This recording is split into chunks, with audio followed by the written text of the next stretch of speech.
Le millionnaire a expulsé sa fiancée parce qu'elle était stérile. 5 ans plus tard, il la retrouve riche et avec des triplés dans les bras. La femme qui l'a humilié brille plus que jamais. Et ce qu'il découvre sur les enfants change tout. Si cette histoire vous a intéressé, n'oubliez pas de vous inscrire à notre chaîne et dites-nous de quelle ville vous nous regardez. On continue. Le bruit des talons d'Élise résonnait dans les couloirs au miroir de l'immeuble luxueux, à Paris. Chacun de ses pas était calculé, tout comme chaque battement de son cœur, tandis qu'elle se dirigeait vers le cabinet médical privé au dernier étage. Le dossier contenant les résultats des examens pesait dans ses mains comme du plomb, mais pas autant que le poids des attentes qu'elle portait sur ses épaules. Son fiancé, Antoine Lefebvre, attendait impatiemment dans son bureau privé, quelques salles après la clinique. Il avait fait une pause stratégique dans son agenda de millionnaire, uniquement pour recevoir les résultats, qui, dans son esprit pragmatique, n'étaient qu'une formalité avant le mariage déjà annoncé dans les principales chroniques mondaines de Paris. Élise ajusta sa robe Chanel faite sur mesure, cadeau de son fiancé.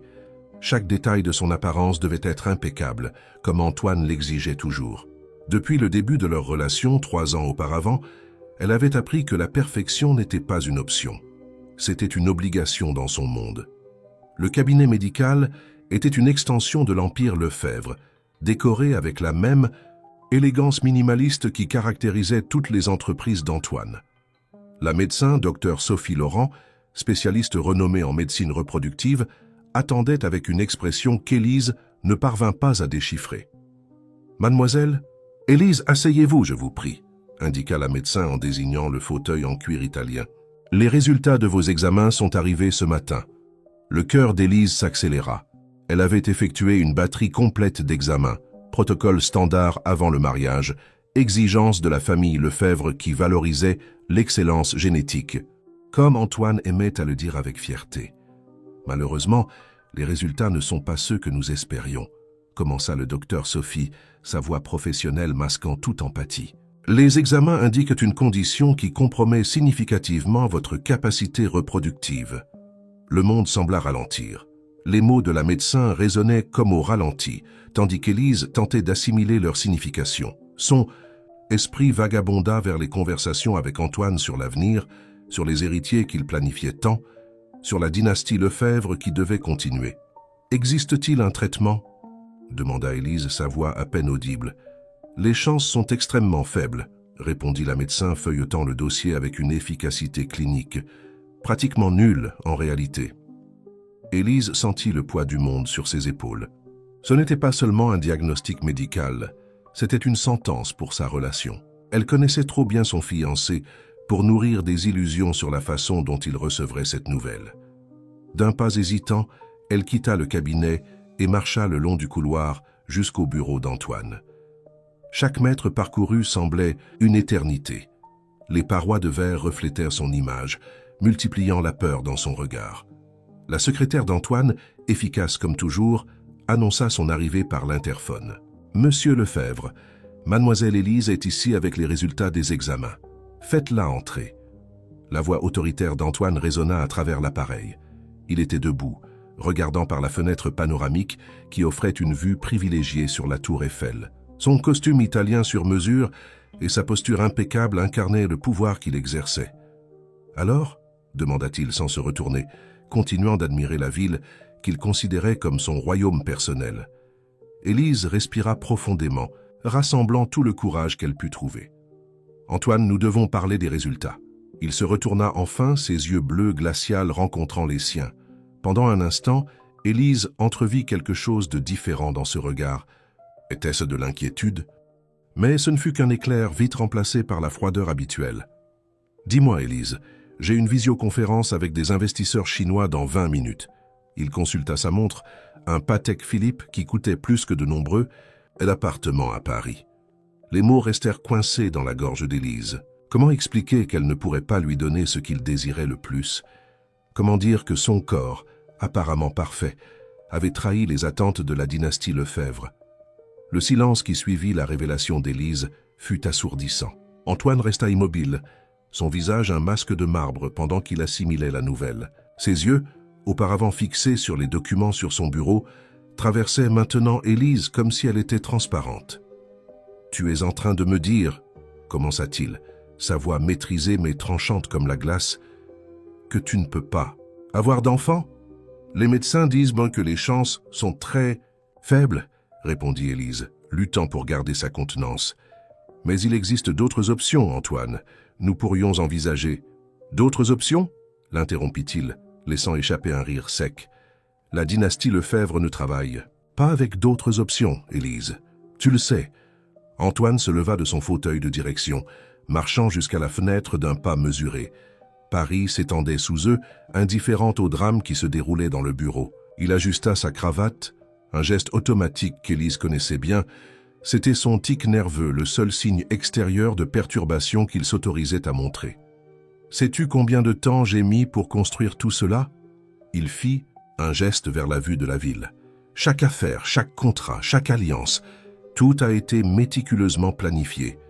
Le mariage faisait aussi partie du plan. Un héritier faisait partie du plan. Élise sentit ses jambes faiblir.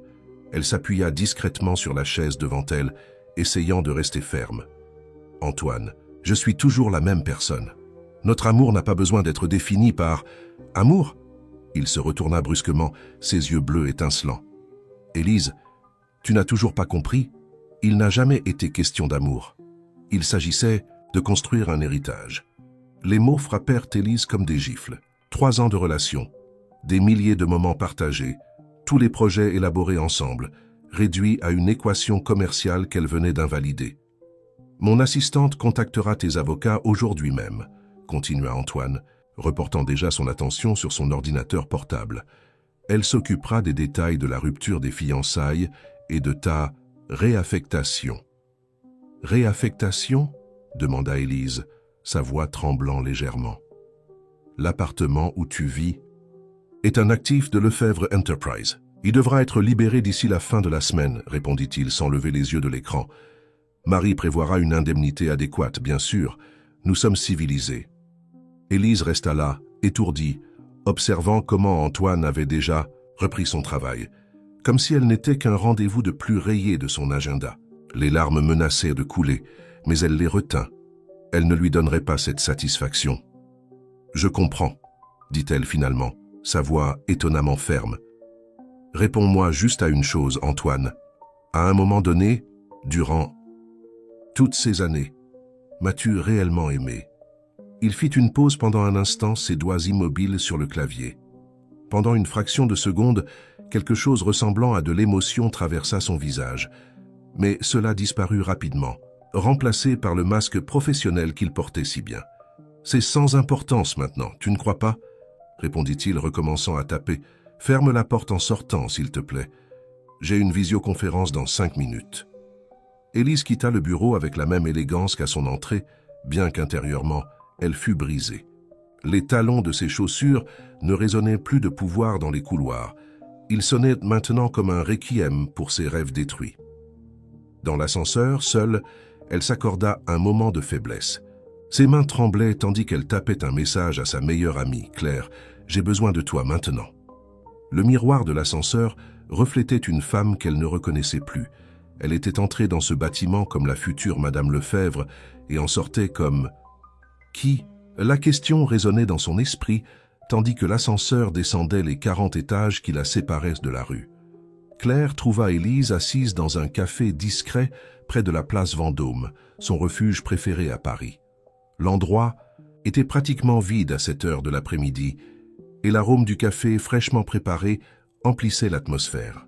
Les mains d'Élise entouraient une tasse de thé qui devait être froide, considérant le temps qu'elle était restée là, immobile. « Tu ne vas pas croire ce qui s'est passé », commença Claire, s'asseyant précipitamment. Mais en voyant le visage de son amie, son expression changea instantanément. « Élise, que s'est-il passé ?» Élise leva les yeux, rouge et gonflée, même si aucune larme ne coulait à ce moment-là. « C'est fini, Claire, tout est fini. » Dans les minutes qui suivirent, Élise raconta les événements de cette matinée. Claire écoutait attentivement, son visage alternant entre expressions de choc et d'indignation. Quand Élise termina, un lourd silence s'installa entre elles. Quel salaud! Claire explosa finalement. attirant des regards curieux des rares clients. Elle baissa la voix avant de continuer. « Mais peut-être que c'est un signe, Élise. Tu as toujours dit qu'il y avait quelque chose d'artificiel dans votre relation. » Élise joua distraitement avec sa bague de fiançailles qu'elle portait encore, un diamant éblouissant qui ressemblait plus à un trophée qu'à un bijou d'amour. « Tu sais ce qui est le pire. Claire, je ne pleure pas pour Antoine. Je pleure pour la personne que je suis devenue à ses côtés. » Claire tendit la main par-dessus la table, serrant celle de son amie. « Et quelle personne est-ce ?»« Une ombre, » répondit Élise, retirant finalement la bague. Quelqu'un qui mesurait chaque mot, chaque geste, chaque respiration pour s'adapter à ses standards. « Te souviens-tu de comment j'étais avant ?» Claire sourit, nostalgique. La fille qui dessinait sur des serviettes de bar et rêvait de révolutionner le design durable. « Exactement, » dit Élise, une lueur différente apparaissant dans ses yeux. La fille qui croyait qu'elle pouvait faire la différence dans le monde, pas seulement être un ornement dans la vie de quelqu'un. À ce moment, le téléphone d'Élise vibra. C'était une notification de la banque. L'indemnité adéquate promise par Antoine était déjà sur son compte. Une somme considérable, mais qui pour lui n'était que de la petite monnaie. « Il pense qu'il peut acheter mon silence », murmura Élise, regardant l'écran de son téléphone, comme si j'étais un contrat de plus à résilier. Claire se pencha en avant, ses yeux brillants d'une idée. « Et si tu utilisais cet argent pour réaliser ton ancien rêve ?»« Comment ça ?» ?»« Réfléchis, Élise. Tu as toujours voulu créer ta propre marque de design durable. Tu as toujours eu ce projet incroyable pour autonomiser les femmes à travers le design. Pourquoi ne pas utiliser son argent pour faire exactement ce qu'il a toujours méprisé ?» Élise sentit quelque chose s'éveiller en elle, une sensation qu'elle n'avait pas éprouvée depuis longtemps. De l'espoir. Non, c'était plus que cela, c'était de la détermination. « Mais avant, » dit Élise, une nouvelle force dans sa voix, « je dois résoudre quelque chose, ce diagnostic. Quelque chose. Ne va pas. Tu travailles toujours au département juridique de cette ONG pour les droits des femmes. » Claire acquiesça, commençant à comprendre où son ami voulait en venir. « Tu veux enquêter sur la clinique ?»« Je veux la vérité, » répondit Élise, rangeant la bague de fiançailles dans son sac. « Et s'il y a quelque chose qui cloche ? Avec ce diagnostic, si cette clinique joue avec la vie d'autres femmes, nous pouvons commencer dès demain, » dit Claire, son côté avocate émergeant déjà. « J'ai quelques contacts qui peuvent nous aider à enquêter discrètement. » Pour la première fois de la journée, un sourire sincère apparut sur le visage d'Élise. Ce n'était pas un sourire de bonheur, c'était le sourire de quelqu'un qui trouvait enfin un but. « Tu sais ce qui est drôle ?» dit Élise, se levant de table. « Antoine disait toujours que j'étais trop faible pour le monde des affaires. Il ne sait pas qu'il vient de financer sa propre concurrence. » Le cabinet du docteur Marianne Dubois, l'une des spécialistes en médecine, reproductive les plus respectées de Paris, ne ressemblait en rien à la froideur du cabinet du docteur Sophie Laurent. De vraies plantes décorèrent l'espace, et la lumière naturelle entrait abondamment par les fenêtres. Élise s'assit dans le confortable fauteuil, tandis que la médecin analysait minutieusement ses examens. « Mademoiselle Élise, » commença le docteur Marianne, retirant ses lunettes avec précaution, « il y a quelque chose de très étrange dans ces résultats. » Claire, qui accompagnait son amie comme soutien moral et conseillère juridique, se pencha en avant. « Quel genre d'étrangeté, docteur ?»« Eh bien, pour commencer, certains marqueurs cruciaux présentent des incohérences significatives, » expliqua-t-elle, étalant les papiers sur la table. « Et plus important encore, le protocole utilisé pour ces examens est obsolète. Nous avons abandonné cette méthodologie il y a au moins 5 ans, précisément en raison de son taux élevé de faux positifs. » Élise sentit son cœur s'accélérer. « Vous êtes en train de dire que... » « Je dis que nous devons refaire vos examens en utilisant des protocoles actualisés et fiables, » compléta le docteur Marianne. « Mais je peux d'ores et déjà vous affirmer que, d'après ce que je vois ici, les conclusions du docteur Laurent sont, au minimum, précipitées. » Claire sortit un petit enregistreur de son sac. « Docteur Marianne, cela vous dérangerait-il de répéter cela pour l'enregistrement ? En tant qu'avocate de mademoiselle Élise, je crois que nous aurons besoin de documenter tout ceci. » La médecin acquiesça gravement. « Non seulement je le répéterai, mais je suis prête à témoigner si nécessaire. » Ce qui a été fait ici, elle pointa les examens du doigt, est plus que de la négligence médicale, c'est contraire à l'éthique. Dans les semaines qui suivirent, Élise se soumit à une nouvelle batterie d'examens, cette fois sous les soins du docteur Marianne. Chaque jour d'attente était une montagne russe d'émotions, mais quelque chose avait changé en Élise. Elle n'était plus la femme fragile qui avait quitté le bureau d'Antoine. Finalement, lors d'un après-midi ensoleillé de printemps, Élise reçut les nouveaux résultats. Ses mains tremblaient en ouvrant l'enveloppe, mais ses yeux étaient fermes. Comme nous le soupçonnions, sourit le docteur Marianne, vous n'avez aucun problème de fertilité, Élise. En fait, vos indices sont tous dans la A. Fourchette idéale. Les larmes qu'Élise versa à ce moment-là n'étaient pas de tristesse. Elles étaient d'indignation, de soulagement et surtout de détermination. Cela change tout, déclara Claire, déjà en mode avocate. Nous avons des bases pour un procès sérieux contre la clinique. Négligence médicale, préjudice moral, dommages émotionnels. La clinique Lefebvre Santé, murmura Élise, une pièce du puzzle s'assemblant enfin. Comment n'ai-je pas réalisé avant?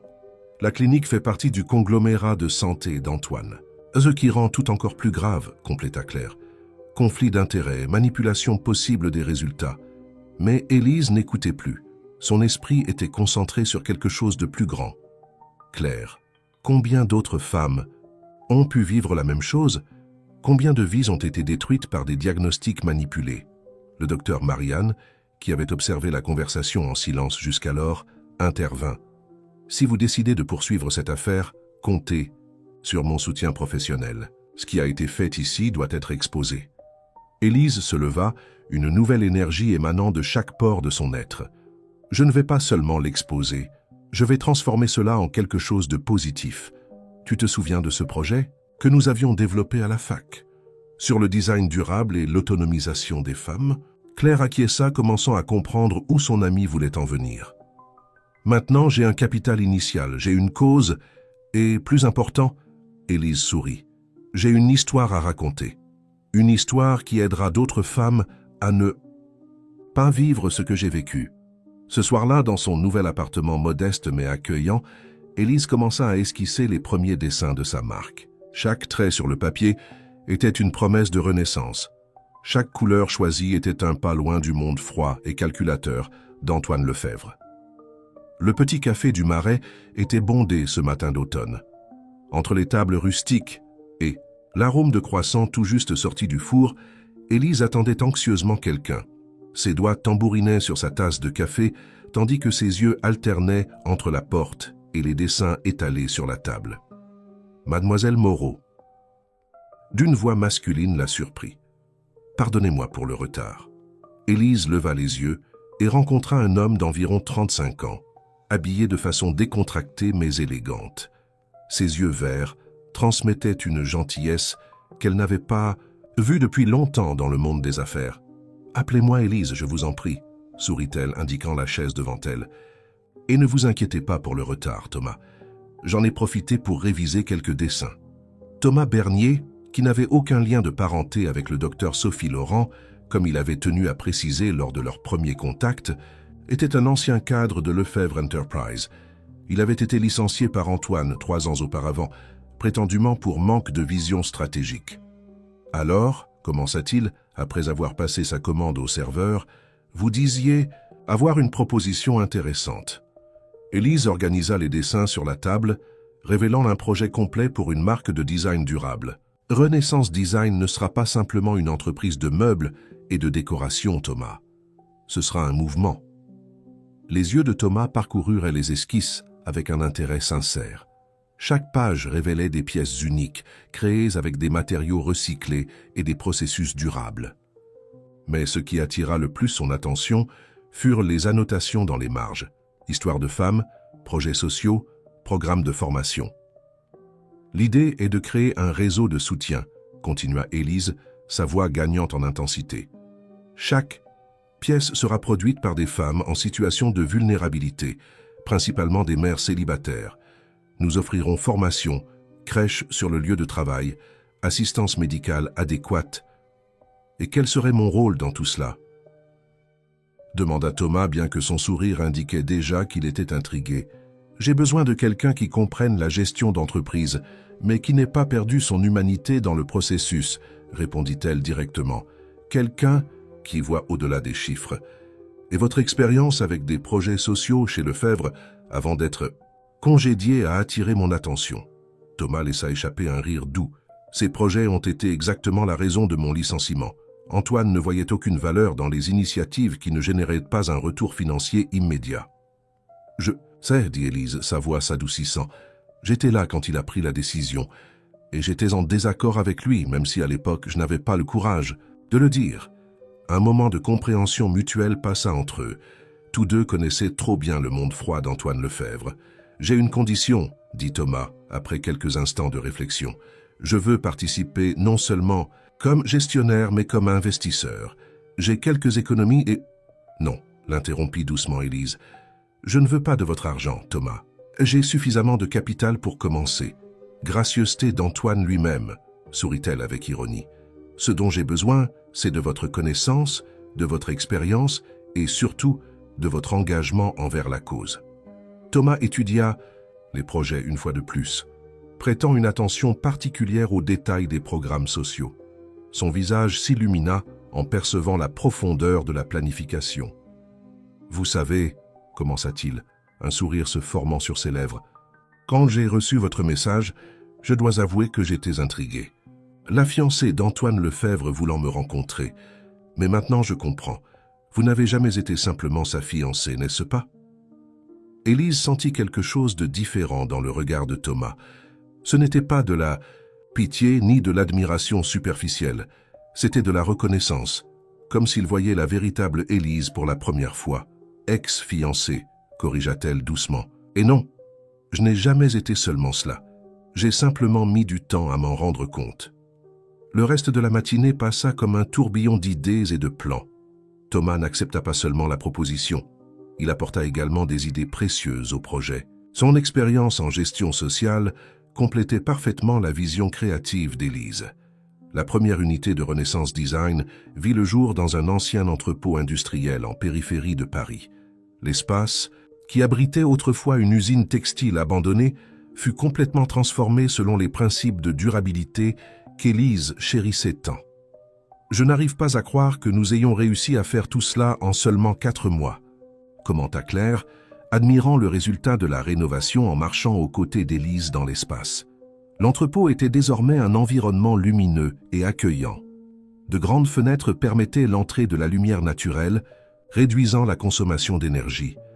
Des jardins verticaux couvraient une partie des murs, créant un microclimat agréable.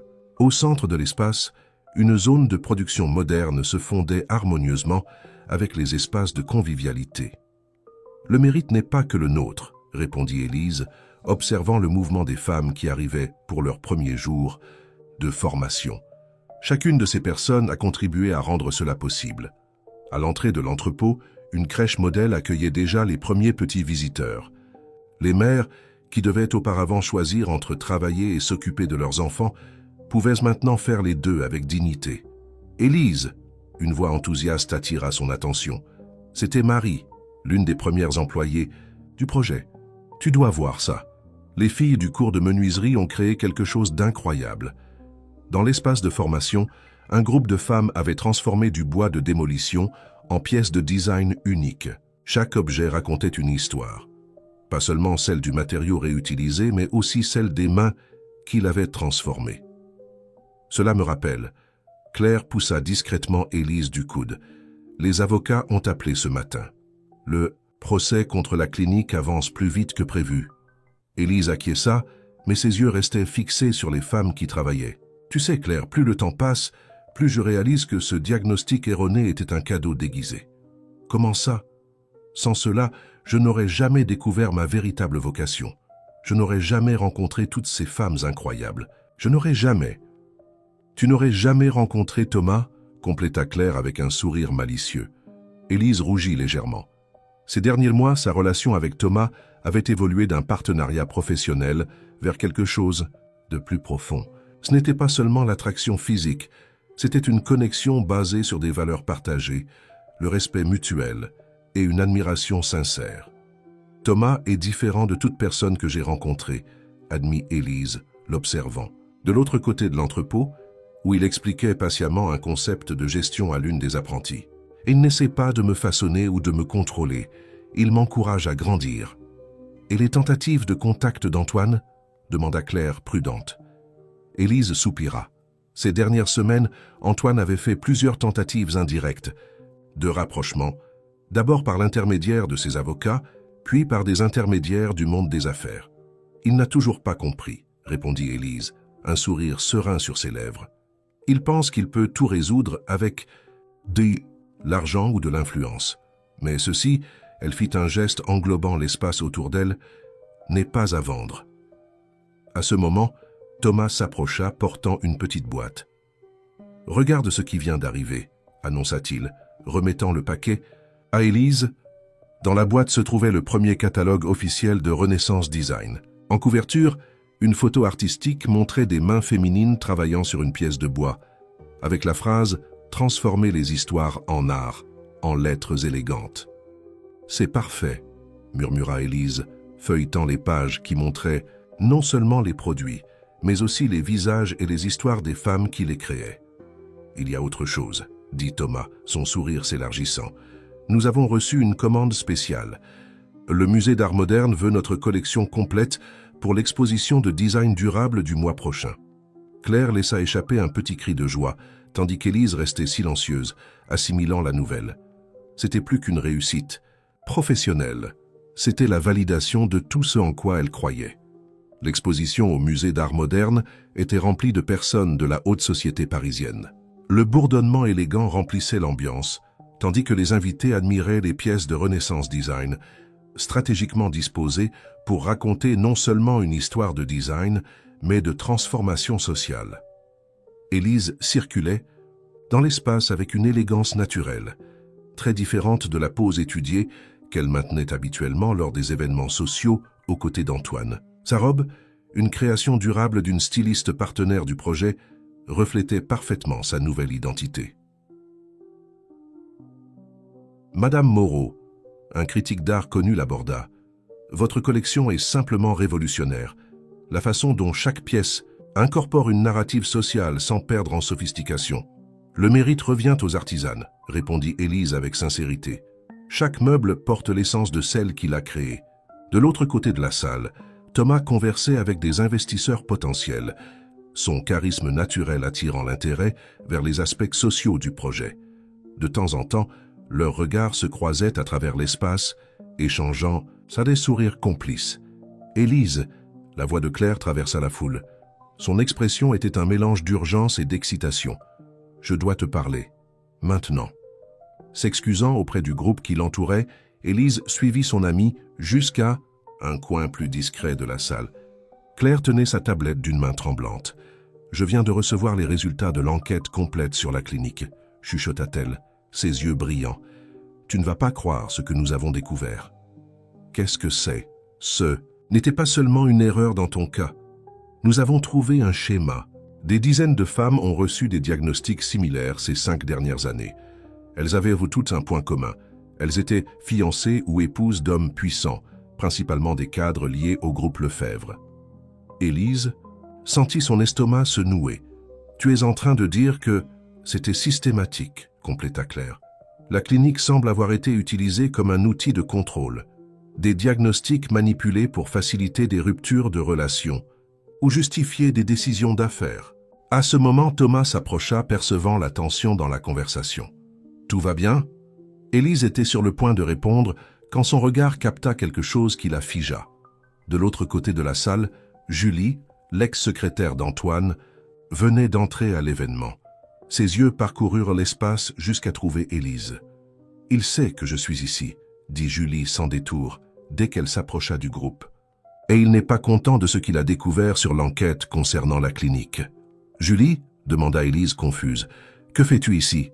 L'ex-secrétaire prit une profonde respiration. « Je démissionne de Lefebvre Enterprise et j'apporte ceci. » Elle tendit un dossier. « Ce sont des documents internes.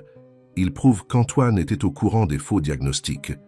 En fait, il faisait partie du système, » compléta Thomas, sa voix chargée de compréhension.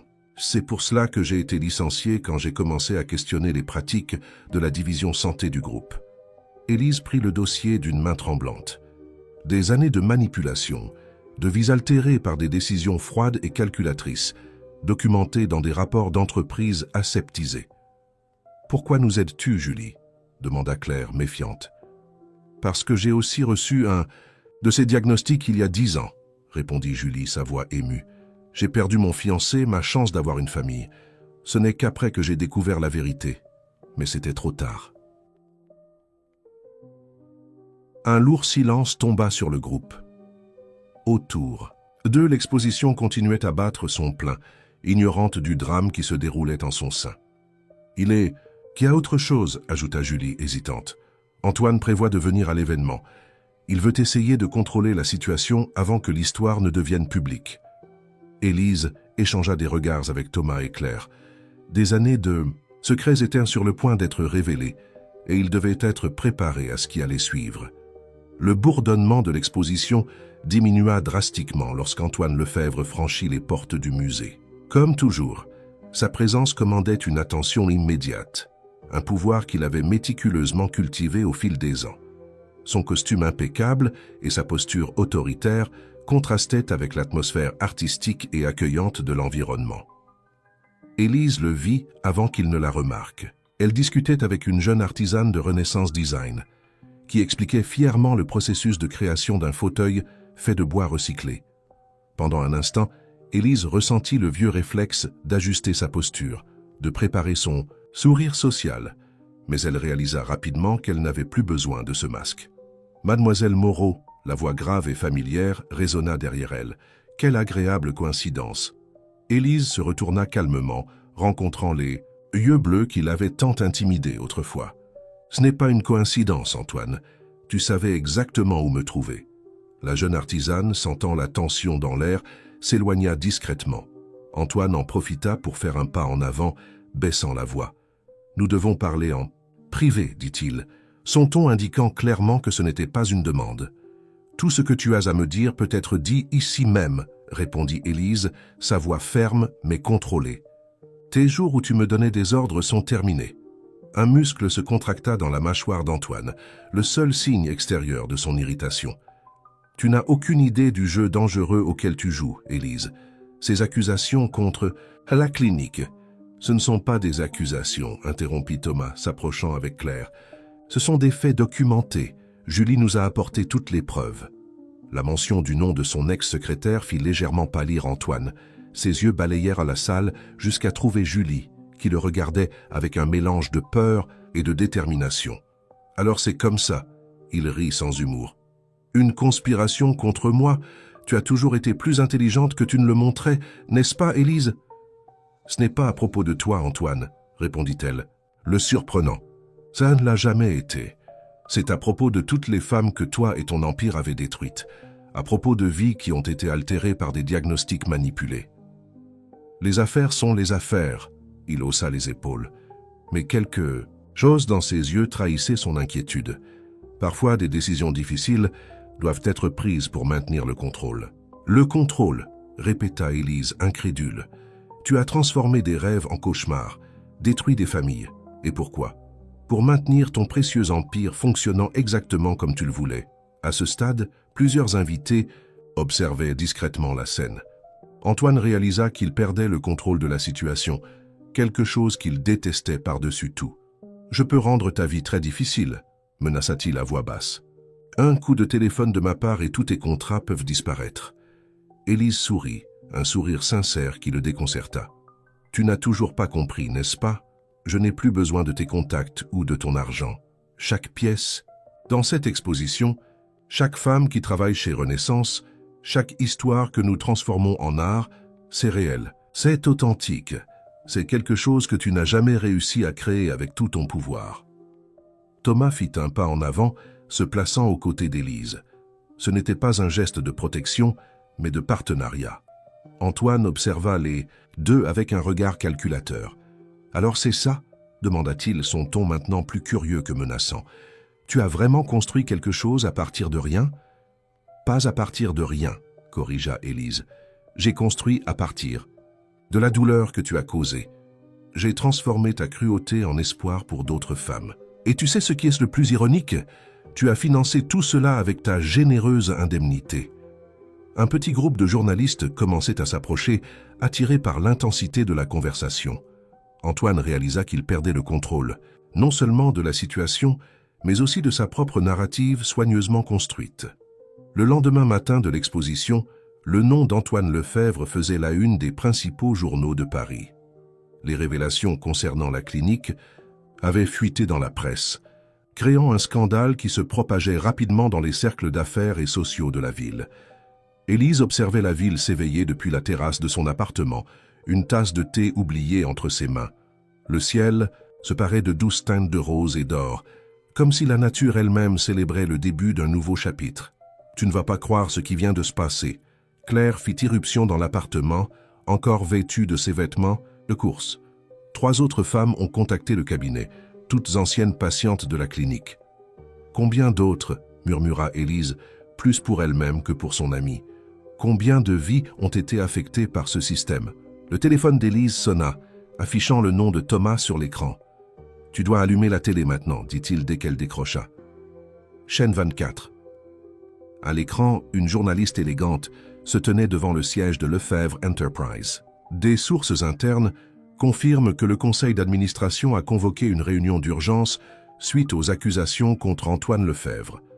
La possible manipulation de diagnostics médicaux via la clinique du groupe soulève de sérieuses questions sur des pratiques contraires à l'éthique et une possible fraude.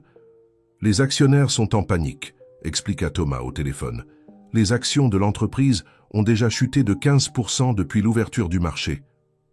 Élise éteignit la télévision. Un sentiment étrange s'emparant d'elle. Ce n'était pas de la satisfaction face au malheur d'Antoine.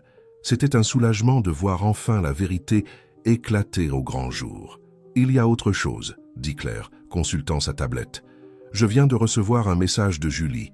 Elle n'est pas la seule employée prête à parler. Il semble que des années de peur et de soumission se transforment en courage. » L'interphone de l'appartement sonna. Sur l'écran du visiophone, Élise reconnut une figure qu'elle n'attendait pas. Madame Lefebvre, la mère d'Antoine. Quelques minutes plus tard, l'élégante dame était assise dans le salon d'Élise, ses mains soignées tenant délicatement une tasse de thé. « Vous devez vous demander pourquoi je suis venue » commença-t-elle, sa voix portant le poids de décennies de secrets.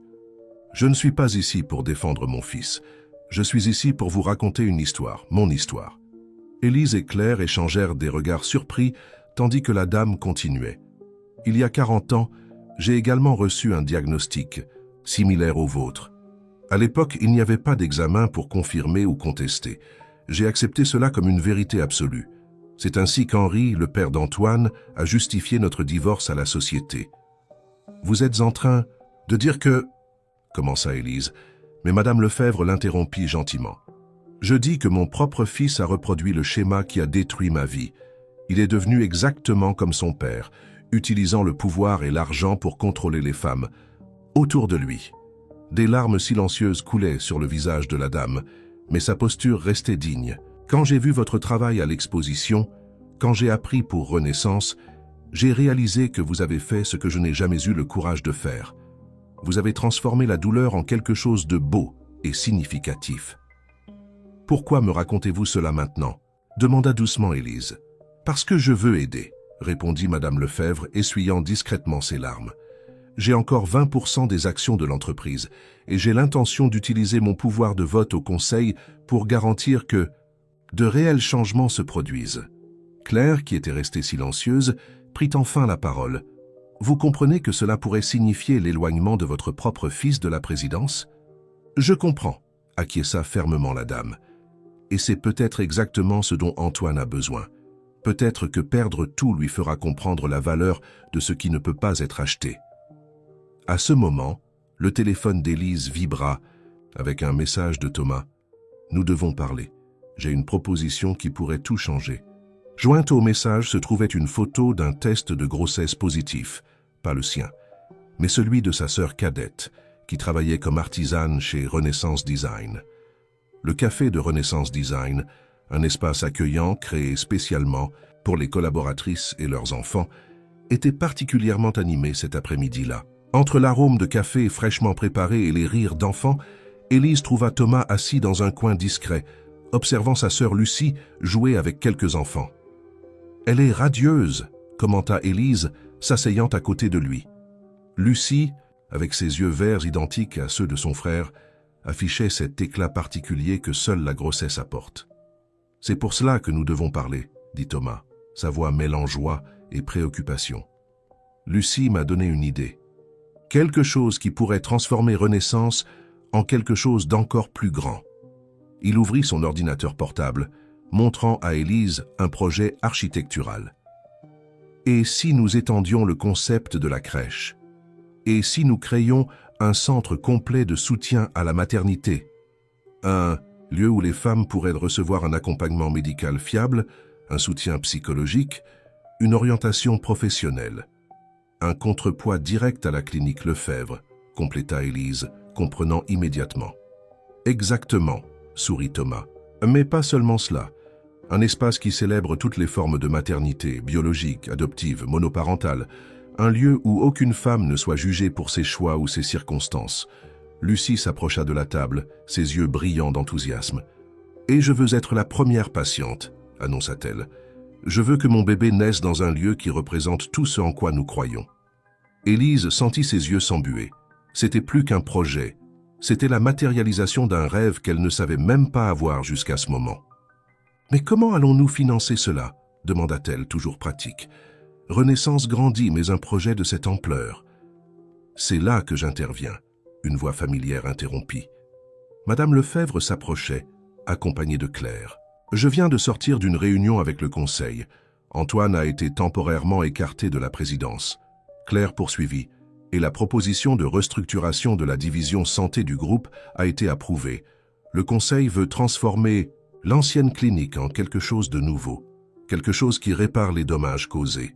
Je vous propose un partenariat, » expliqua Madame Lefebvre. « Non pas comme contrôleuse ou investisseuse majoritaire, mais comme quelqu'un qui veut faire partie de cette transformation. Les ressources de Lefebvre Enterprise, sous nouvelle gestion, peuvent aider à faire de ce centre une réalité. » Élise regarda Thomas, cherchant son opinion. Il sourit, entrelaçant ses doigts aux siens sur la table. « La décision t'appartient, » dit-il doucement. « Tu as construit Renaissance à partir de zéro, selon tes propres conditions. Personne ne te questionnera si tu préfères garder tes distances avec le nom Lefebvre. » Élise observa l'espace autour d'elle. Les artisanes travaillant sur leurs pièces, tandis que leurs enfants jouaient en sécurité. Lucie, radieuse dans sa grossesse récemment découverte. Madame Lefebvre, cherchant la rédemption à travers le changement. « Il ne s'agit plus de garder ses distances ou de nourrir des rancœurs, » répondit-elle finalement. « Il s'agit de créer quelque chose de plus grand que nous tous, quelque chose qui puisse réellement changer des vies. » Claire, qui était restée silencieuse, ajouta « Et nous avons la garantie légale d'une autonomie totale dans la gestion. Le partenariat serait uniquement financier. » « Alors, intervint Lucie, caressant doucement son ventre encore imperceptible, cela signifie que mon bébé va naître dans un lieu très spécial ?» Élise sourit, ressentant une certitude qu'elle n'avait pas expérimentée depuis longtemps. « Cela signifie que ton bébé et beaucoup d'autres vont naître dans un lieu où la vérité et l'amour sont plus forts que n'importe quel diagnostic. » Thomas serra doucement sa main, et à ce moment, entouré de personnes qui représentaient différentes facettes de guérison et de recommencement, Élise sut qu'elle avait trouvé son véritable but. L'automne parisien peignait les rues de tons dorés lorsque le centre de soutien à la maternité Renaissance ouvrit ses portes. L'ancien bâtiment de la clinique Lefebvre avait été complètement transformé. Là où régnaient autrefois des couloirs froids et impersonnels, fleurissaient maintenant des espaces accueillants et pleins de vie. Élise parcourait le nouveau centre aux côtés du docteur Marianne Dubois, qui avait accepté l'invitation de diriger le secteur médical. Chaque détail de l'espace reflétait la philosophie de Renaissance. Des meubles durables produits par les artisanes aux œuvres d'art qui racontaient des histoires de dépassement. « C'est incroyable comme tout a changé en si peu de temps », commenta le docteur Marianne, observant la salle d'attente remplie de femmes. « Hier encore, j'ai reçu une ancienne patiente de l'ancienne clinique. Elle a pleuré en découvrant que son diagnostic précédent était erroné. Combien de cas comme celui-ci avons-nous déjà identifiés ? demanda Élise, son cœur se serrant à chaque nouvelle histoire découverte. 37 jusqu'à présent, répondit la médecin. Et d'autres femmes se présentent chaque jour, cherchant un second avis. Le son de rire d'enfants attira leur attention. Dans l'aire récréative, Lucie coordonnait une activité avec des enfants, tandis que leur mère participait à une séance de thérapie de groupe. Son ventre de 5 mois commençait à se voir et elle irradiait une joie contagieuse. « Élise !» Claire apparut pressée dans le couloir. « Tu dois voir ça. Le reportage sur le centre vient de sortir dans le plus grand magazine de santé de France. » L'article occupait plusieurs pages, avec des photos de l'espace et des témoignages émouvants. Mais ce qui attira le plus l'attention d'Élise fut un petit encadré à la fin. Une note officielle de Lefebvre Enterprise annonçant la création d'un fonds de réparation pour toutes les femmes affectées par les diagnostics frauduleux. C'était l'idée de Madame Lefebvre, expliqua Claire. Elle est déterminée à corriger les erreurs du passé. À ce moment, Thomas apparut portant une boîte mystérieuse. « J'ai une surprise pour toi », dit-il à Élise, ses yeux brillants d'anticipation. Dans la boîte se trouvait un livre fraîchement imprimé. Sur la couverture, le titre « Renaissance », histoire de renouveau et d'espoir, brillait en lettres dorées sur un fond vert émeraude. « C'est un recueil », expliqua Thomas, avec les histoires de toutes les femmes qui sont passées par Renaissance. Chaque chapitre est un parcours différent de dépassement et de recommencement. Élise feuilleta les pages avec soin, reconnaissant des visages et des histoires qui étaient devenus partie intégrante de son propre parcours. Dans la préface, à sa surprise, elle trouva un texte signé par Madame Lefebvre. « Quand la douleur se transforme en but, lut-elle à haute voix, nous découvrons que notre histoire personnelle peut être le début de la guérison de nombreuses autres personnes. » Et ce n'est pas tout, ajouta Claire, contenant à peine son enthousiasme. Le ministère de la Santé a pris contact. Ils veulent utiliser le Centre Renaissance comme modèle pour une politique nationale de soutien à la maternité. Élise dut s'asseoir un moment, absorbant l'impact de tout cela. Ce qui avait commencé comme une réponse à sa douleur personnelle s'était transformé en un mouvement bien plus grand qu'elle-même. « Sais-tu ce qui est le plus incroyable ?» Lucie s'approcha, caressant son ventre. « Chaque femme qui entre ici en ressort transformée. Pas seulement par les soins médicaux, mais par le fait de trouver un lieu où elle peut être véritablement comprise. »« Et qu'en est-il d'Antoine ?» Élise demanda à Claire, qui en tant qu'avocate continuait à suivre les développements juridiques de l'affaire. « Il est en Suisse, » répondit Claire. « Apparemment, pour la première fois de sa vie, il fait une thérapie. Madame Lefebvre dit qu'il a finalement compris qu'il avait besoin d'aide. » Thomas s'assit à côté d'Élise, prenant doucement sa main. « Tu as construit quelque chose d'extraordinaire ici, dit-il. Quelque chose qui change non seulement des vies, mais des générations entières. » À ce moment, une jeune mère s'approcha timidement du groupe, portant un nouveau-né dans ses bras. « Pardonnez-moi de vous interrompre, dit-elle, mais je devais vous remercier. Sans le Centre Renaissance, je n'aurais jamais découvert que je pouvais être mère. » Une lettre inattendue arriva au Centre Renaissance par un matin d'hiver. L'enveloppe, avec l'entête d'une clinique psychiatrique suisse, contenait un message qu'Élise n'avait jamais espéré recevoir. Une lettre d'Antoine. « Tu n'as pas besoin de la lire si tu ne veux pas, » dit doucement Thomas, observant Élise contempler l'enveloppe fermée dans ses mains. Le bureau d'Élise au centre était éclairé par la douce lumière du matin. Sur les murs, des photographies encadrées racontaient l'histoire de Renaissance, des femmes souriantes avec leurs bébés, des artisanes fières de leur création, l'équipe médicale célébrant des réussites. « Non, » répondit Élise après un moment, « je dois la lire. Cela fait partie du processus de guérison, pas seulement le mien, mais celui de nous tous. » D'une main ferme, elle ouvrit l'enveloppe et commença à lire. « Élise, j'ai passé des mois à essayer de trouver les mots justes pour cette lettre. Comment s'exprimer quand on réalise qu'on a construit toute sa vie sur des mensonges et du contrôle? La thérapie m'a montré combien du comportement de mon père j'ai reproduit inconsciemment, comment j'ai transformé son traumatisme en un outil de pouvoir, perpétuant un cycle de douleur qui a affecté tant de vies. Je n'attends pas ton pardon. En vérité, je ne sais pas si je mérite d'être pardonné. Mais je veux que tu saches que tu as fait quelque chose que je n'ai jamais réussi. Tu as transformé la douleur en but. Alors que je bâtissais un empire sur la souffrance d'autrui, tu as créé un sanctuaire de guérison et d'espoir. Ma mère me parle du travail du Centre Renaissance. des vies qui sont transformées, des femmes qui redécouvrent leur force. C'est ironique de penser que ma tentative de te détruire a fini par créer quelque chose d'aussi significatif. Je commence à comprendre que la vraie force ne réside pas dans le contrôle sur les autres, mais dans le courage d'affronter nos propres ombres. Élise dut faire une pause, sentant le poids des mots. Thomas resta silencieux, respectant son moment. Il y a plus, elle continua à lire. Le fonds de réparation n'était que le début. J'ai demandé à mes avocats de transférer 30% de mes actions dans l'entreprise au Centre Renaissance. Non pas comme une tentative de compensation. Je sais que certaines choses n'ont pas de prix, mais comme une reconnaissance que l'avenir appartient à ceux qui construisent des ponts, pas des murs. Peut-être qu'un jour, quand je serai plus fort et plus conscient, je pourrai connaître personnellement le travail que vous réalisez. Non pas comme l'Antoine Lefebvre que tu as connu, mais comme quelqu'un qui apprend à être humain à nouveau. Avec regret et admiration, Antoine. Le silence qui suivit fut rompu par un léger coup à la porte. C'était Lucie, son ventre maintenant proéminent à 7 mois de grossesse. « Désolé d'interrompre, sourit-elle, mais j'ai pensé que vous aimeriez savoir. Le groupe de soutien aux mères célibataires est complet aujourd'hui. Julie dirige la séance, partageant sa propre histoire. Élise rangea soigneusement la lettre dans son tiroir.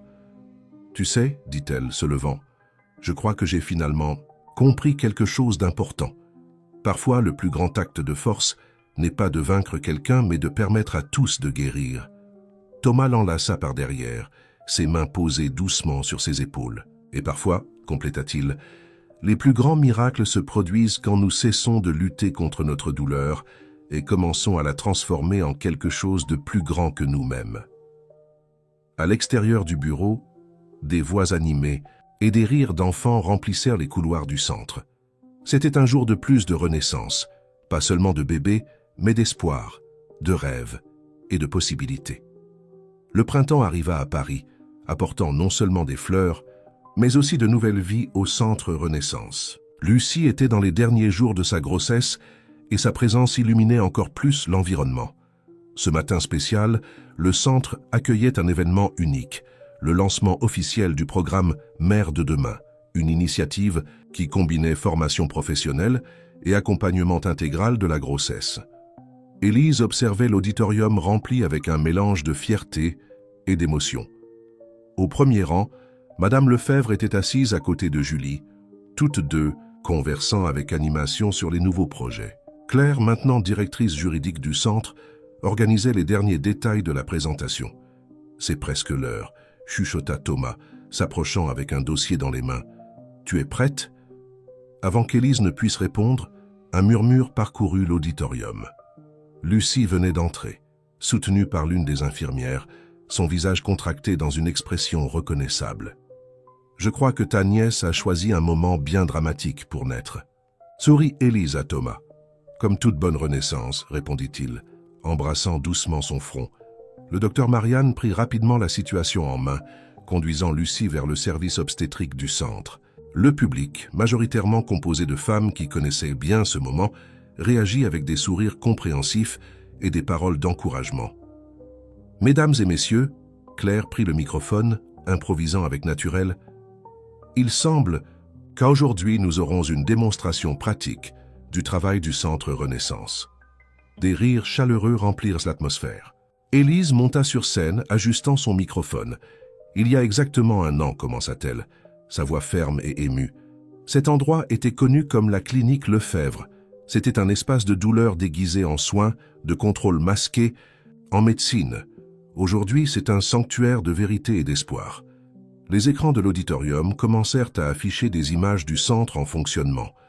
Séances de thérapie de groupe, cours d'artisanat, consultations médicales, la crèche animée. Le programme Mère de demain est né d'une conviction simple. Chaque femme mérite d'écrire sa propre histoire. Qu'elle soit mère célibataire, membre d'une famille traditionnelle ou non traditionnelle, chacune a le droit de faire ses choix en connaissance de cause et avec soutien. À ce moment, Thomas reçut un message sur son téléphone. Ses yeux s'écarquillèrent légèrement en lisant le contenu. « Une nouvelle renaissance arrive au monde », chuchota-t-il à Élise pendant une pause dans son discours. Elle sourit, continuant sa présentation avec encore plus d'émotion. « Chaque naissance que nous célébrons ici est plus qu'un moment de joie. C'est une victoire sur les préjugés, sur la peur, sur les mensonges qui nous ont fait croire un jour que nous n'étions pas assez. Claire s'approcha discrètement d'eux, la scène remettant un billet à Élise. C'était un message du docteur Marianne, triplé. Toute parfaite. L'auditorium éclata en applaudissements lorsqu'Élise partagea la nouvelle. Madame Lefebvre essuyait des larmes discrètes, tandis que Julie embrassait les femmes autour d'elle. « Vous savez, » continua Élise, sa voix chargée d'émotion, « on dit que l'univers a un sens de l'humour unique. Il y a un an, un faux diagnostic me disait que je ne pourrais jamais faire partie d'une famille. Aujourd'hui, je fais partie de centaines d'entre elles. Chaque femme qui franchit ces portes, chaque enfant qui naît ici, chaque histoire de dépassement, tous font partie de ma famille. » Thomas monta sur scène, la rejoignant. Et en parlant, « De famille, sourit-il, je crois qu'il est temps de faire la connaissance des plus récentes membres de la nôtre. » Le couple quitta la scène sous des applaudissements chaleureux, se dirigeant vers le service obstétrique. En chemin, ils rencontrèrent Claire, qui souriait de façon mystérieuse. « Il y a une autre surprise, » dit-elle, remettant une nouvelle enveloppe à Élise. À l'intérieur, il y avait une lettre officielle du ministère de la Santé français. Le Centre Renaissance avait été choisi comme modèle pour un programme national de soutien à la maternité. Le projet serait reproduit dans 10 villes différentes l'année suivante.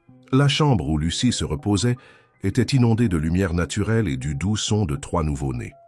Les triplés, enveloppés dans des couvertures colorées, faites par les artisanes de Renaissance, dormaient paisiblement dans leur berceau, pendant qu'une infirmière prenait des notes sur un tableau. « Elles sont parfaites », murmura Lucie, son visage radieux malgré la fatigue.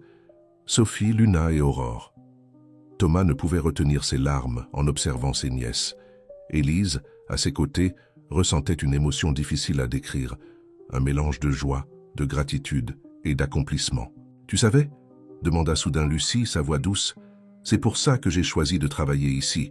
Quand j'ai découvert ma grossesse, quelque chose me disait que cet endroit serait spécial pour elle. » Un léger coup à la porte interrompit la conversation.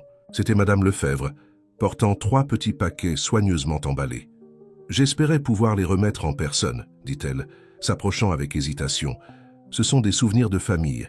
J'ai pensé que peut-être, si tu le permets, Lucie. » Lucie sourit, faisant un geste pour que la dame s'approche. « Bien sûr que je le permets.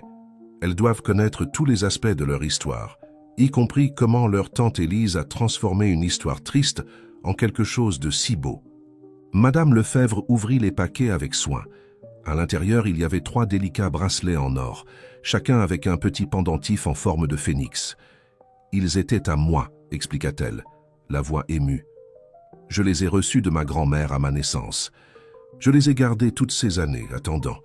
Eh bien, attendant un moment comme celui-ci. »« Un phénix, » murmura Élise, admirant les pendentifs, « le symbole de la Renaissance. »« Et de la transformation, » compléta Thomas, enlaçant Élise par derrière. Claire entra dans la chambre à ce moment-là, portant un dossier. « Désolé d'interrompre, mais j'ai pensé que vous aimeriez savoir. Le Conseil vient d'approuver l'expansion du centre. Nous allons ouvrir 3 nouvelles unités le semestre prochain. Et il y a plus, » continua-t-elle, ses yeux brillants. « L'histoire du Centre Renaissance va devenir un documentaire. Une productrice internationale s'est intéressée à raconter comment un diagnostic erroné a fini par générer une révolution dans les soins maternels. » Lucie s'ajusta dans son lit, ses yeux fixés sur ses filles. « Vous savez ce qui est le plus incroyable ? Ces filles ne connaîtront jamais un monde où les femmes sont jugées pour leurs choix reproductifs. Pour elles, des lieux comme le Centre Renaissance ont toujours existé. Et existeront toujours, » compléta Élise, s'asseyant au bord du lit.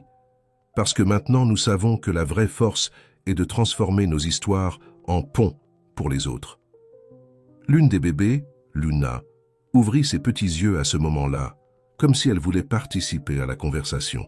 Son regard curieux parcourut la chambre, s'arrêtant sur chaque visage présent. « Peux-tu imaginer, » murmura Thomas à Élise, « si quelqu'un m'avait dit il y a 1 an que nous serions ici aujourd'hui. » « La vie a de ses surprises, » commenta Madame Lefebvre, ajustant délicatement le bracelet au poignet minuscule d'Aurore. « Parfois, nous devons tout perdre pour trouver notre véritable but. » À l'extérieur de la chambre, le centre poursuivait son activité, Voix animées, rires d'enfants et pleurs occasionnels de bébés créaient une symphonie de vie et d'espoir. C'était un jour ordinaire à Renaissance, si tant est qu'un jour puisse être considéré comme ordinaire quand on est dans le métier de transformer des vies. L'automne disait déjà adieu à Paris lorsqu'une silhouette familière franchit les portes du centre Renaissance. Antoine Lefebvre, maintenant avec des traits plus doux sur son visage autrefois si austère, s'arrêta un moment dans le hall d'entrée, observant l'activité autour de lui. Le lieu était décoré pour une célébration spéciale, le premier anniversaire des triplés. Des ballons colorés et des rubans délicats ornèrent l'espace, tandis que des photographies des filles tout au long de l'année formaient un mural enchanteur. « Bienvenue », la douce voix de sa mère le surprit. Madame Lefebvre était différente, plus légère, plus vivante. « Je n'étais pas sûr que tu viendrais. »« Moi non plus », admit Antoine, sa voix portant une humilité qui aurait été impensable un an auparavant. « Mais je pense qu'il est grand temps que j'affronte mes choix. » Ensemble, mère et fils marchèrent dans les couloirs du centre. Chaque pas révélait une nouvelle découverte pour Antoine. Des salles de thérapie accueillantes, des espaces de convivialité pleins de vie, des murs décorés d'art créés par les femmes elles-mêmes. « C'est différent de ce que tu imaginais ?» demanda doucement Madame Lefebvre. « C'est réel », répondit-il après un moment de réflexion. « Tout ce que j'ai construit était basé sur les apparences, le contrôle.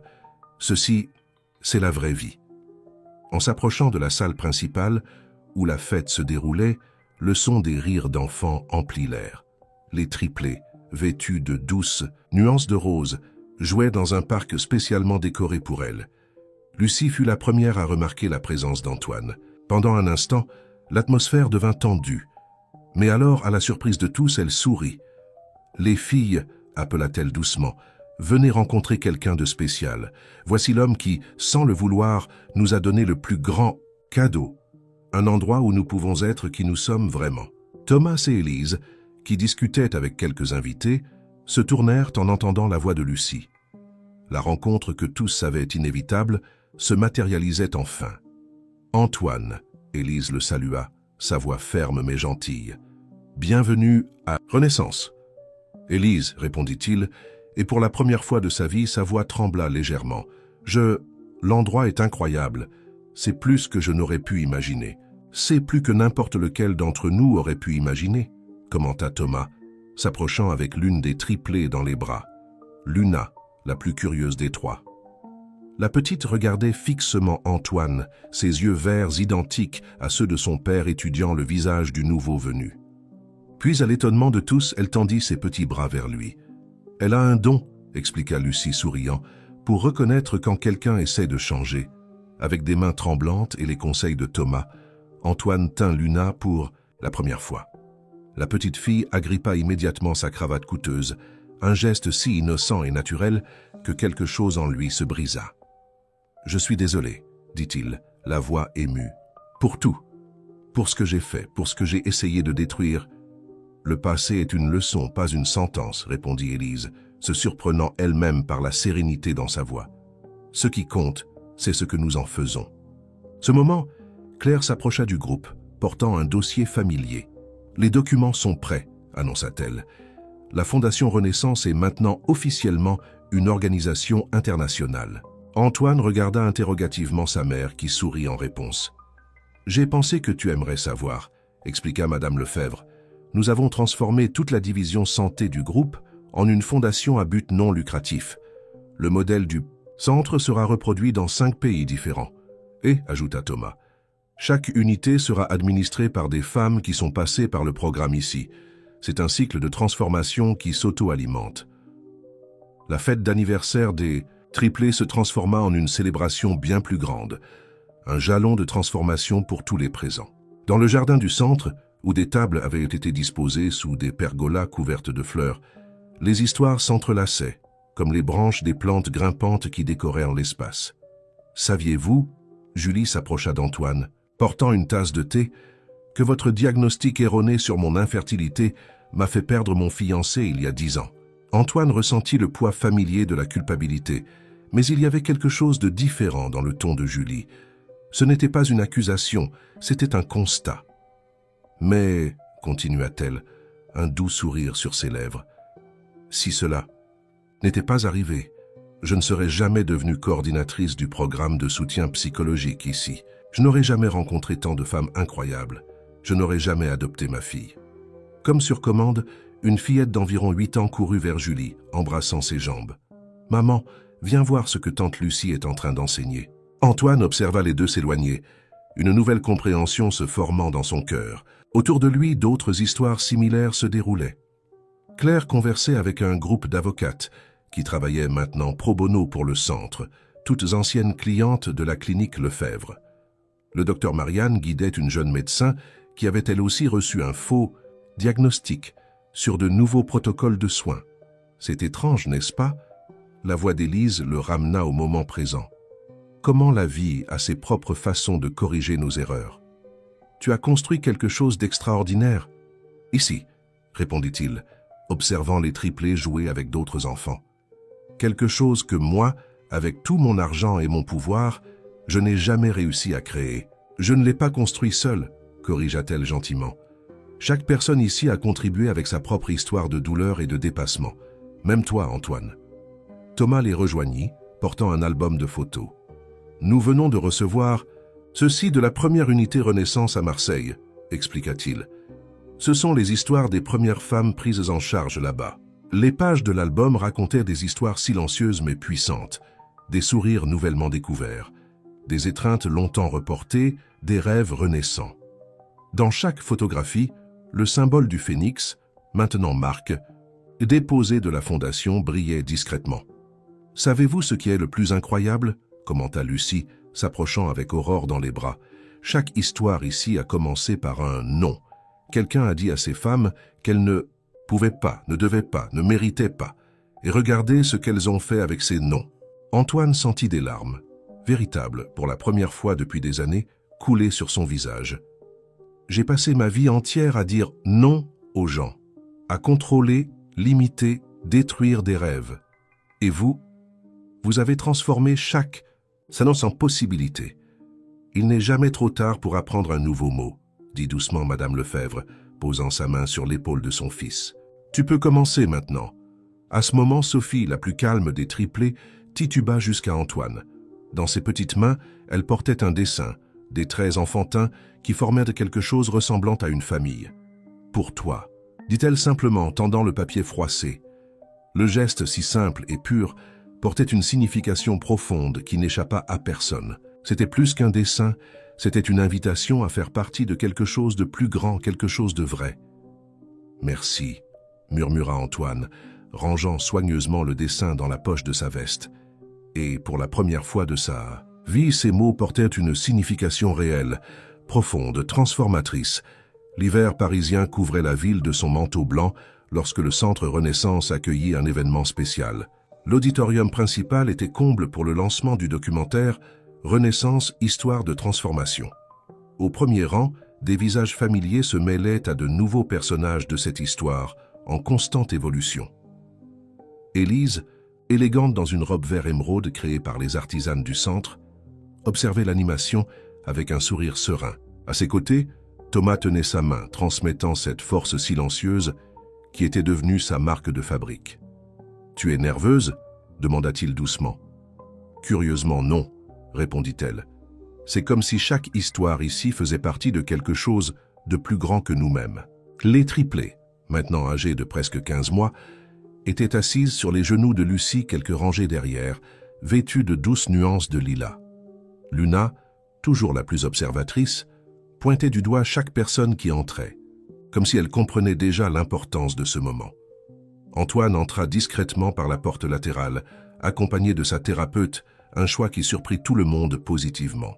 Ces derniers mois, il s'était consacré non seulement à son processus de guérison, mais aussi à un projet spécial au sein de la Fondation, un programme de sensibilisation pour les cadres sur la santé mentale et les relations humaines en milieu professionnel. « Tout le monde est prêt ?» demanda Claire, montant sur scène. « Nous commençons dans 5 minutes. » Julie, qui coordonnait maintenant toutes les unités Renaissance en France, s'approcha d'Élise avec un petit paquet. « Nous avons trouvé ceci dans les archives anciennes de la clinique, expliqua-t-elle. Je pense que tu devrais le voir avant que le documentaire ne commence. » C'était une vieille photographie jaunie par le temps. On y voyait une jeune Madame Lefebvre souriante, enceinte, aux côtés de son mari. Le contraste entre le bonheur capturé dans l'image et les événements qui suivirent était poignant. Elle m'a donné la permission de l'utiliser dans le documentaire, continua Julie. Elle a dit qu'il était important de montrer comment les schémas peuvent être brisés, comment les histoires peuvent être réécrites. Les lumières de l'auditorium commencèrent à baisser. Sur le grand écran, des images de l'ancien bâtiment de la clinique Lefebvre se mêlaient aux scènes de l'actuel centre Renaissance. La voix douce d'une narratrice commença. Il existe des lieux qui naissent de la douleur, mais fleurissent dans l'espoir. Des espaces où les histoires de perte se transforment en récits de renaissance. Élise sentit Thomas serrer doucement sa main lorsque son histoire commença à être racontée. Les images montraient sa transformation, de la fiancée dont les rêves furent détruits à la femme qui construisit un empire d'espoir. Mais ce n'était pas seulement son histoire. Le documentaire tissait une tapisserie complexe de récits, entrelacés. Julie et son parcours vers la maternité par l'adoption. Lucie et ses triplés qui ont apporté une nouvelle vie au centre. Antoine et son processus de reconnaissance et de transformation. Le plus beau, chuchota Madame Lefebvre, qui était assise près d'Élise, c'est de voir comment chaque personne ici a trouvé son propre chemin de guérison. À l'écran, des images des différentes unités Renaissance à travers le monde se succédaient. Des femmes de cultures et d'origines différentes, trouvant accueil, compréhension et surtout vérité.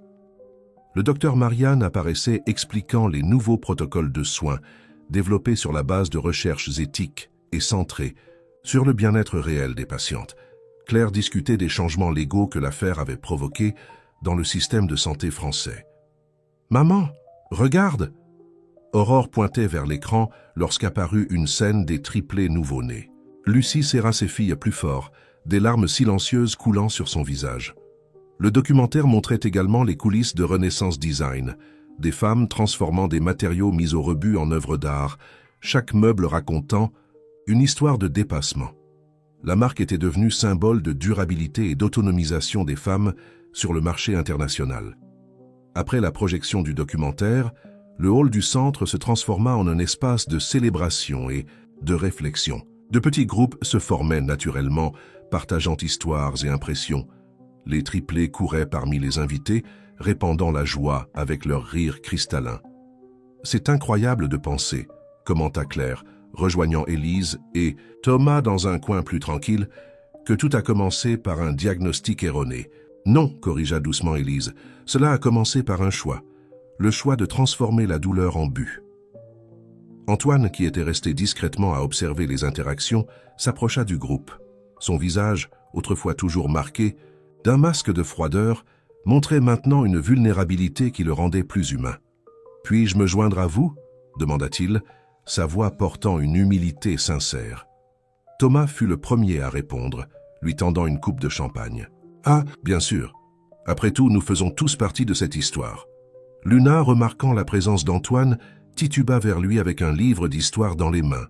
Sans hésiter, il s'accroupit pour être à la hauteur de la petite fille, chose que l'ancien Antoine n'aurait jamais faite. « Tu veux que je te lise une histoire, petite ?» demanda-t-il, surprenant tout le monde par la douceur de sa voix. « Tu sais, » commenta Madame Lefebvre, observant la scène, « parfois nous devons tout perdre pour trouver ce qui compte vraiment. » Julie s'approcha avec sa fille adoptive, maintenant une fillette confiante et souriante. « Hélène vient de me dire qu'elle veut être médecin quand elle sera grande, » partagea-t-elle, fière. Elle veut travailler au centre Renaissance. Et ce n'est pas la seule, ajouta Claire. Nous recevons des centaines de lettres de jeunes femmes qui veulent se spécialiser en médecine reproductive éthique. L'effet domino que nous avons créé, que vous avez créé, corrigea Antoine, toujours assis par terre avec Luna sur ses genoux, maintenant complètement absorbée par la lecture du livre pour enfants. Lucie, qui rejoignit le groupe portant « Sophie et Aurore sourit en voyant la scène. Les filles ont ce pouvoir, n'est-ce pas, de faire ressortir le meilleur des gens. » « Ce ne sont pas seulement les filles, » répondit Thomas, enlaçant Élise. « C'est tout cet endroit. C'est comme si le centre Renaissance avait sa propre magie. »« Ce n'est pas de la magie, » corrigea doucement Élise. « C'est la vérité. La vérité a ce pouvoir de transformer tout ce qu'elle touche. » À ce moment, le docteur Marianne demanda l'attention de tous. C'était l'heure d'une annonce spéciale.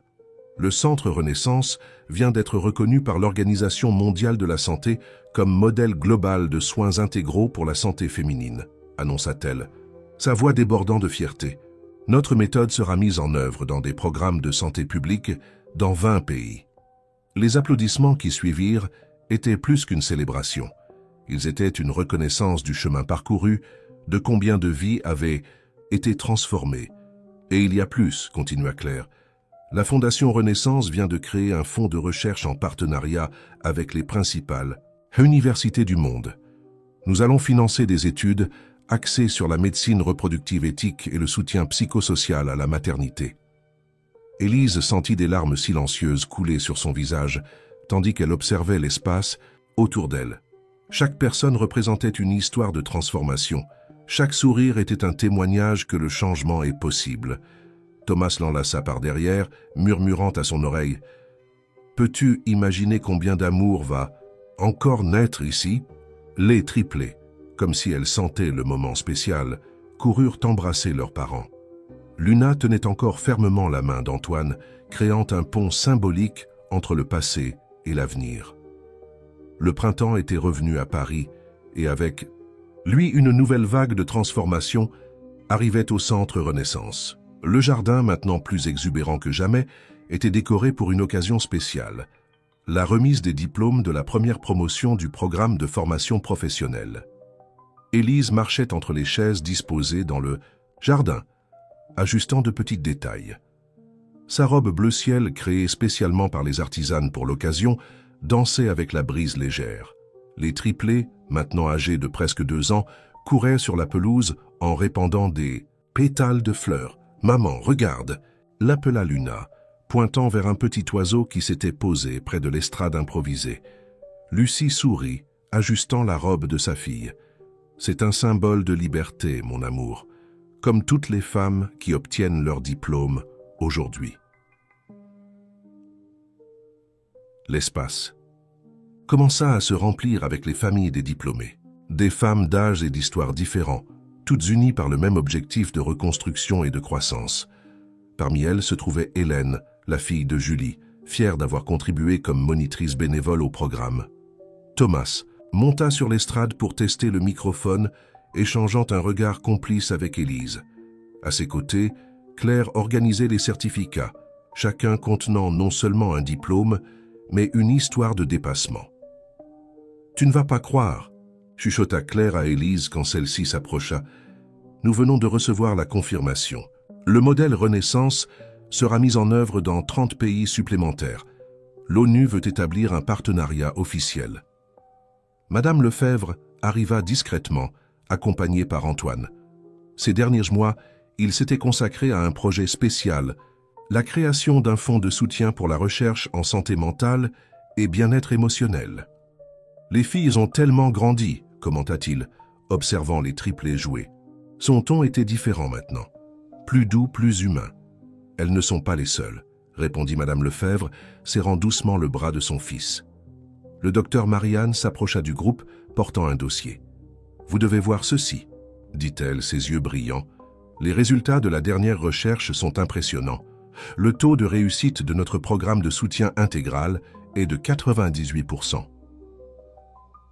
Ce ne sont pas seulement des chiffres, ajouta Julie, se joignant à la conversation. Thatingness, ce sont des vies transformées, des familles reconstruites, des rêves renaissants. Le son d'une musique douce commença à jouer, signalant le début de la cérémonie. Les diplômés prirent leur place, chacune portant dans ses yeux une histoire unique de dépassement.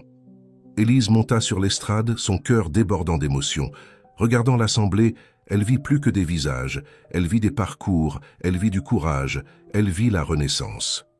Quand nous avons commencé ce voyage, commença-t-elle, sa voix claire et émue, beaucoup ont dit que c'était impossible, qu'on ne pouvait pas transformer la douleur en but, qu'on ne pouvait pas construire des ponts sur des abîmes de préjugés et de peur.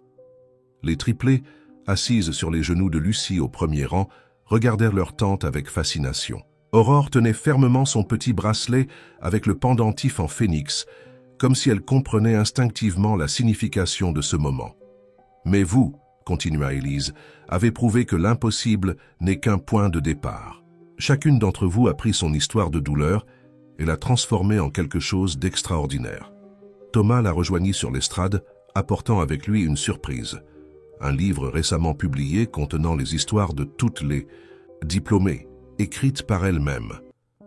Ce livre, annonça-t-il, sera distribué gratuitement dans les écoles et les centres communautaires, parce que nous croyons que chaque histoire a le pouvoir d'inspirer d'autres personnes à trouver leur propre force. Le soleil se couchait sur Paris, peignant le ciel de tons roses et dorés, tandis que la cérémonie de remise des diplômes atteignait son moment final. Les diplômés, une à une, avaient partagé leurs histoires, transformant le jardin du Centre Renaissance en un espace sacré de témoignages de dépassement. Élise observait la scène depuis la petite estrade, aux côtés de Thomas, lorsque Claire monta pour faire une annonce spéciale. Aujourd'hui, nous ne célébrons pas seulement la remise des diplômes d'un groupe extraordinaire de femmes, commença-t-elle. Nous célébrons aussi un jalon historique. Le Centre Renaissance vient d'être reconnu par l'UNESCO comme patrimoine culturel de l'humanité, non pour sa structure physique, mais pour l'impact transformateur qu'il a eu sur la vie de milliers de personnes à travers le monde. Les applaudissements qui suivirent furent interrompus par une petite agitation. Luna, la plus aventureuse des triplés, était montée sur l'estrade par elle-même, suivie de près par ses sœurs. « Tante Élise », appela-t-elle, sa voix enfantine résonnant dans le microphone encore allumé, « raconte encore cette histoire. Celle du phénix !» Un sourire collectif parcourut l'assemblée. Lucie fit mine d'aller chercher les filles, mais Élise lui fit signe que tout allait bien.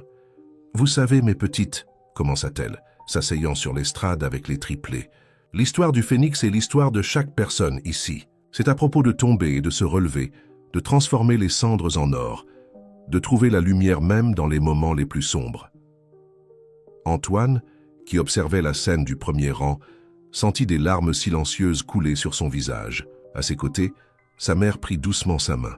« Mais la meilleure partie de l'histoire, » continua Élise, parlant maintenant à toute l'assemblée, « c'est qu'elle ne se termine jamais vraiment. Chaque fin n'est que le début de quelque chose de nouveau, quelque chose de plus beau. » Thomas les rejoignit sur l'estrade, apportant le livre d'histoire qui était devenu un symbole du centre. « Et savez-vous ce que nous avons découvert ?» ajouta-t-il. « Que les histoires les plus puissantes sont celles que nous partageons. » Julie se leva de sa place, sa fille Hélène à ses côtés. Comme cette histoire qui a commencé par un diagnostic erroné et a fini par créer un mouvement mondial de transformation. Exactement, sourit Élise, parce que la vraie force n'est pas de ne jamais tomber, mais de choisir comment nous nous relevons. Elle réside dans les mains que nous tendons, dans les cœurs que nous ouvrons, dans les ponts que nous construisons. Les triplés, absorbés par le récit, jouaient avec leurs bracelets à phénix, créant de petits reflets dorés dans l'air du crépuscule. Et le plus incroyable, ajouta Claire, c'est que chaque personne qui franchit ces portes emporte avec elle une partie de cette histoire et commence à écrire la sienne propre. Le docteur Marianne, qui était restée silencieuse jusque-là, se leva.